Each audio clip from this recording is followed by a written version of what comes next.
Today marks the 1 month, not anniversary, but mark of the Israeli Hamas war. It started 1 month ago on October 7th when the many hundreds of actually Palestinian terrorists broke out of their open air prison, as some called it, in the Gaza Strip, and slaughtered many Israelis. And many of the news reports are starting to come give a little bit more detail of what happened on that horrific day, and it was actually far worse in its brutality than we even realized at the time. And I won't talk about the details of it much here, just out of sensitivity to our viewers, but I can tell you that it was more barbaric than anyone can imagine. And that explains a lot of the Israeli response that we've seen here and why it's been so heavy handed, because they're aware, in many cases graphically so, of just how badly many of their civilians were brutalized.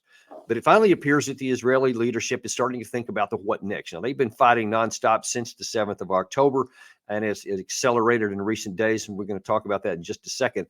But it also looks like, in fact, on a recent television station on ABC News here in the U.S., that was actually discussed. But first, before I show you that, let me give you a quick update on what's going on the ground.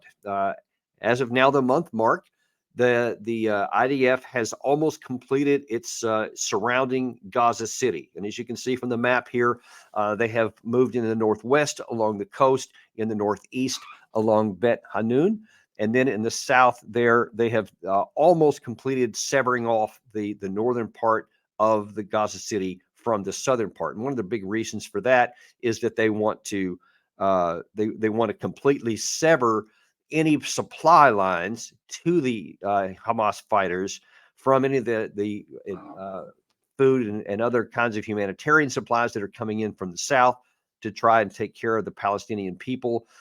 Israel is also moving down that coast road you see there, so that everything is completely cut off and isolated. And really, from that point, and they've already started some of it, but the really hard fighting is about ready to come, where Israel is going to have to start going door to door, building by building, because the only way that you can get the Hamas to destroy, which is what Netanyahu says the objective is you're going to have to root them out one by one. And we've already seen all these images of these airstrikes that have been coming in, and the bombardments that have been, in some cases wiping out entire sections of the city. And the problem with that, of course, is that it's like using a meat cleaver to try to do something surgical, which you're just not going to do. And that causes lots of civilian casualties, which is causing Israel no small problem, both in the region and even within Western society, about supporting what they're doing for that.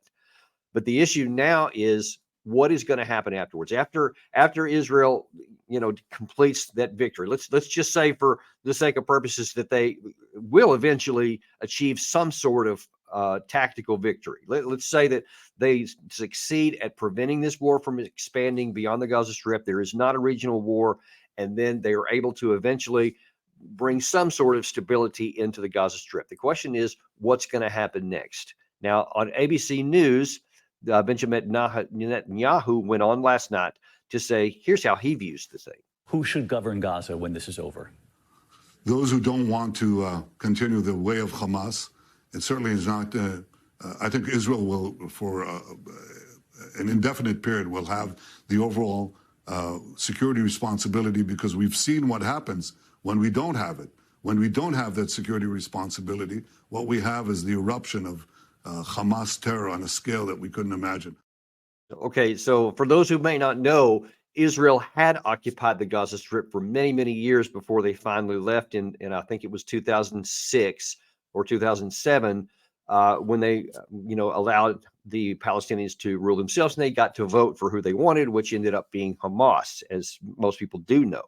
But the reason why Israel left that is because it was extremely taxing on them, militarily and financially, to support that, and it kept things at attention. When, of course, when you have occupation troops physically on the ground there, any war has always been like that. And to suggest that once they finish this, that they're going to go in, is basically to set up a perpetual military occupation, which will be a perpetual cost to the Israeli society, and it will not solve any of the problems that actually led to the rise of Hamas in the first place. Now, President Biden doesn't actually think that's a very good idea. And in fact, a few weeks back, he said this. Would you support Israeli occupation of Gaza at this point? I think it'd be a big mistake. Look, what happened in Gaza, in my view, is Hamas and the extreme elements of Hamas don't represent all the Palestinian people. And I think that it would be a mistake for Israel to occupy Gaza again. And look, I've not hesitated when I view President Biden as taking a wrong decision, something that's not supported by evidence on the ground or by fundamentals of combat, but he's right here. That is right. It would be a big mistake for Netanyahu to say, yeah, we're just going to go back to the military occupation because that'll solve the problem. Because almost certainly it'll exacerbate the problem, even if they actually succeed in tamping down the near-term security problem with the presence of Hamas, because all of those things that undergird it, of course, will continue on. But there's a bigger issue for Netanyahu. Now, in America, we always think about the rally around the flag syndrome when someone's attacked. You know, in American history, for whatever our political disagreements, we always come together during a time of national security. We, of course, saw this most recently with the 9/11 attacks, where, President Bush, who was, had a lot of problems with the Democrats, that all just vanished for a long period of time, many years, as everybody rallied around him for the common good of the United States. Of course, we saw it in Pearl Harbor prior to World War II. As soon as we were attacked, all public dissension ceased with political, and everybody rallied around the flag. That's not happening in Israel. And in fact, this past summer, not many in America know about this part, but there was great political upheaval and tremendous split within the Israeli society as Benjamin Netanyahu sought to increase his power. At least his opponents viewed it this way, by trying to take the judicial system and modernize it, upgrade it, as he put it. But others said that you're basically trying to take over the judicial to give you near dictatorial powers. And it was a huge problem within Israeli society. Benjamin Netanyahu's approval rating was very, very low prior to this war breaking out. Now, we might think, because that's our history, that once that happened, then at least for a period of time, all the dissent was put together. But that has not been the case. And in fact, there was some reports out that many White House officials, within just the last 7 to 10 days, had visited Netanyahu, and that Biden had talked to him privately. And the expectation is that he will not survive long politically because the divisions still are very, very strong. Now, to give you an idea of why that is, many people not just hold Netanyahu responsible for the surprise attack on October 7th, but for actually the support of Hamas at all. Here in this 2019 clip we're going to show you from Israeli television, we just show you what some of his own people actually think. Qatar's foreign ministry says it will increase the aid it provides to the Gaza Strip by $15 million as part of the efforts to alleviate conditions and increase stability in the enclave. Envoy Mohammed El Ahmadi says a further $24 million will be allocated for a new hospital in Rafah in southern Gaza. The funds are in addition to the half-year $150 million program Qatar announced in November 2019 to fund civil servant wages and fuel shipments to the Strip. Today, head of the Israel Beitenu party, Avigdor Lieberman, claims Prime Minister Benjamin Netanyahu sent the head of the Mossad to Qatar 2 weeks ago to beg, in his words, for more funding for Hamas in the Gaza Strip to retain calm, a reward for terrorism, according to Lieberman. Now, there have been many reports since that time, especially since October 7th, that many are blaming Netanyahu for the rise of Hamas because his intent was to say, hey, I don't want a two-state solution. We don't ever want to get rid of the settlers in the West Bank. And so we need Hamas because they're so abhorrent, because they're set on destroying Israel, that no one will ever make a negotiated settlement with them because they don't want one. So he tried to keep his opponent at arm's length, but not too far away, because it was useful. That would prevent him from politically having to go for a two-state solution. It would also get in the way of the United States trying to put pressure on him, because he would say, with Hamas dedicated to our destruction, of course, we can't do that. So that would kind of keep the status quo in place. And he, according to this view, felt that, Hamas was still just a terrorist organization and a bunch of guys with rifles, and they wouldn't pose any actual existential threat to the Israeli state. So he thought he could control it. So many are now blaming him for that and saying that you don't deserve to be the one that gets to call the shots here. Now, 1 week ago, 3 weeks into this war, Foreign Affairs published an article that actually said why Netanyahu must go. It says, after the war, Israel will need a two-state solution, and he cannot deliver. Now, that's not, even though that's an American magazine, that was not written by Americans. That was actually written by a couple of, actually 3 different Israeli citizens, one of whom was a former commander of the Israeli Navy, and another one who was a prime minister's chief of staff. So these were major people.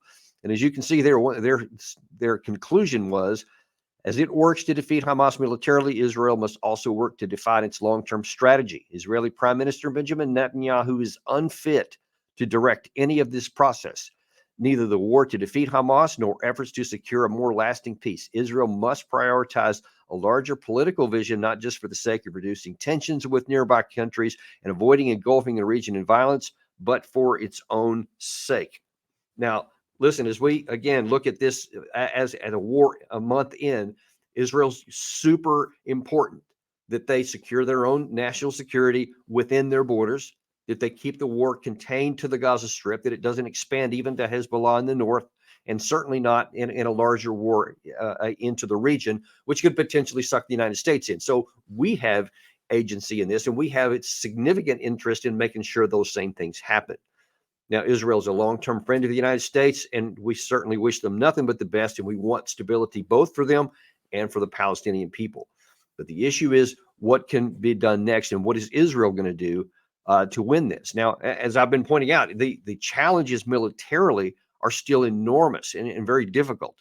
As those images that I showed you a few minutes ago show some of these. In fact, Gary, if you can bring up that one that showed the night bombing and then some of the cities that went along with that. I just want to point out something here, just show you how difficult this is going to be and why it's going to take such a long time. Now, those are some of the bombs that go off that have been going off literally every night here. But you see in these wreckages here that it's hard to get to some of these places. Now, a bomb can go in and knock out a tunnel underneath, but what it can't do is you see this fellow right here. He's hiding underneath some of the slabs here. He's actually looking for some of his relatives in this particular case. But that kind of place here is where Hamas fighters can actually hide. And now when Israel come in, they have to go into all of this rubble. They have to try to clear out all of the Hamas fighters because they will stay in that. We saw that, I think I've mentioned before, in the Stalingrad battle. One of the big reasons why the Germans weren't able to run the Russians out in 1943, 42 was because they hid in the rubble, and it was very, very hard for the Germans to go in. They had to root them out building by building, rubble piece by rubble piece. And you can't imagine how difficult that's going to be. So there's going to continue to be a problem for Israel for quite a long time to come, just tactically. Because they, even the buildings that exist, as we saw in Bakhmut, it's very, very costly for infantrymen. And as the Israeli military goes in, they've got it cordoned off now, as I showed you in that first map. But now they have to do the really hard work, and that's where the fight becomes man on man, and it's no longer an issue of the Israeli technical advantages, but it's just a man on man infantry fight, and the casualties will be very high for both sides.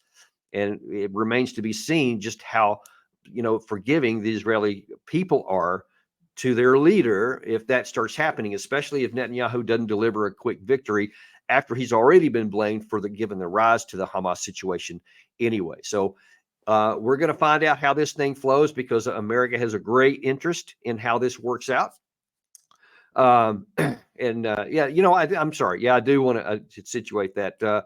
There is nothing that it justifies what Israel is doing to the civilian population within Gaza. And we say that on nearly all of our shows. All of the loss of human life is abhorrent, whether it's the Israelis who were butchered on October 7th, or whether the Palestinians who have been dying in a lot of these bombs. There's lots of people bringing pressure up on that. It's already caused actually the largest in history pro-Palestinian march here in Washington, D.C. just a few days ago. And those things are happening all over the place. And as we've been warning on many of our shows, it is imperative for the Israeli government, for them to succeed, that they maintain the support of the West. And to do that, they have to follow the laws of land warfare that we follow, that we require, insist that others follow, that even our adversaries. And that it is crucial that Israel not say, because of these egregious things that happen here, that it covers over what happens to the innocent Palestinian people, because they deserve just as much protection as the Israeli civilians do. All of them do. And that's one of the reasons why I want this war to be over as soon as possible. And it's such a horrible situation with no good outcome, but it has to be contained where it's at. It cannot be allowed to spread, because then more civilians in possibly more countries will pay an unnecessary price. And that's what I am definitely opposed to. But like I said, this is a very dynamic situation. It's going to continue to unfold in the days and the weeks ahead. And we here at Daniel Davis Deep Dive are going to keep bringing you the real story here. And we're not going to be afraid to bring you either one side or another if it gives you a full comprehensive picture of what's happening.